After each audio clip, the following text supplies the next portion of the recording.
ARM ஒரு மலையாள படத்தை பத்தி தான் பார்க்க போறோம். அஜயந்தே இரண்டாம் மோஷனம். இதுக்கு தமிழ்ல என்ன அர்த்தம்னா, அஜய் உடைய இரண்டாவது திருட்டு.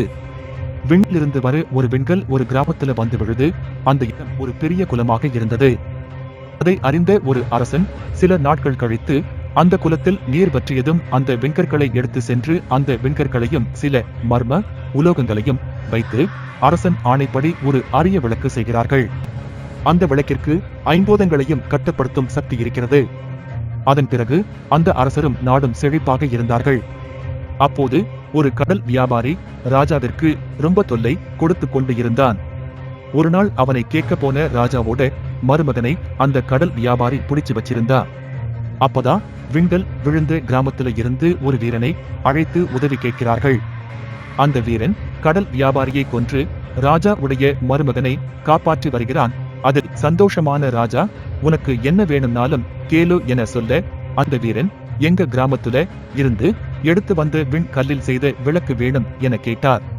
தயங்கிய ராஜா அதன் பின் அந்த விளக்கை அந்த வீரனுக்கு பரிசாக கொடுத்து விடுகிறார். அந்த கிராமத்தில் உள்ள அனைவரும் ரொம்ப சந்தோஷப்படுறாங்க. அந்த விளக்குக்கு ஒரு கோயில் கட்டி அதை பத்திரமாக பார்த்துக் கொள்கிறார்கள். சிறிது காலம் சென்றபோது அந்த வீரனுக்கு உடல் முடியாமல் போகிறது. அந்த ராஜாவுடைய மருமகனிடம் இருந்து ஒரு கடிதம் வருகிறது. அந்த கடிதத்தை வீரன் பார்க்கிறான். உடனே ரொம்ப வருத்தப்படுகிறான். அந்த கடிதத்தை எரித்து விடுகிறான். அதில் என்ன இருந்தது என்று தெரியாமலே போய்விட்டது. அதே கிராமத்தில் மணியன் என்று ஒரு திருடன் இருந்தான். அவன் அந்த விளக்கை திருடியதால் மக்களால் கொல்லப்பட்டான் என்று கூறப்படுகிறது. மணியனுடைய வாரிசுதான் அஜயன். திருடர்களின் வாரிசு என்று அவனை அந்த ஊரே சேர்ந்து ஒதுக்கி வைத்துவிட்டது. அவன் குடும்பத்தையும் சேர்த்து ஒதுக்கிவிட்டது. இதனால் திருடன் பரம்பரை என்ற பெயரை மாற்ற வேண்டும் என்று மிகவும் சிரமப்பட்டு கொண்டிருக்கிறான். அஜயன் சிறு வயதிலேயே அவனுடைய பாட்டை பேச்சை கேட்டு ஒரு திருட்டு செய்திருப்பான்.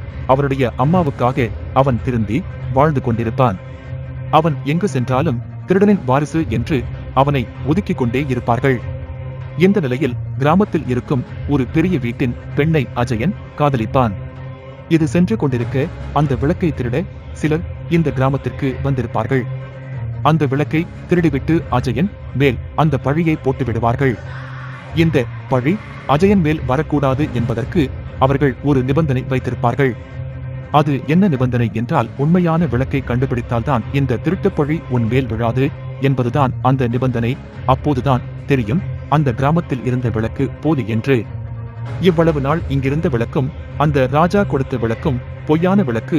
அப்பொழுதுதான் அந்த வீரனிடம் கொடுத்த சீட்டில் இதுதான் எழுதியிருந்தது என்று தெரியும். அந்த வீரன் மணியன் என்ற திருடனாக மறுபிறவி எடுத்து வந்து அந்த விளக்கை எடுத்து தனது கிராமத்திலேயே வைத்திருப்பான். மணியனின் பேரனான அஜயன் அந்த விளக்கை கண்டுபிடித்தானா? அந்த விளக்கு கிராமத்தில் இருந்த மக்களுக்கு போலி விளக்கு என்று தெரிந்ததா? அஜயன் தன் காதலித்த பெண்ணை கைப்பிடித்தானா? அஜயனின் இரண்டாவது திருட்டு என்ன என்பதுதான் மீதி கதை. மேலும் இது மாதிரி சுவாரஸ்யமான படங்களை பற்றி பார்க்க முகமூடி சேனலை சப்ஸ்கிரைப் செய்யவும்.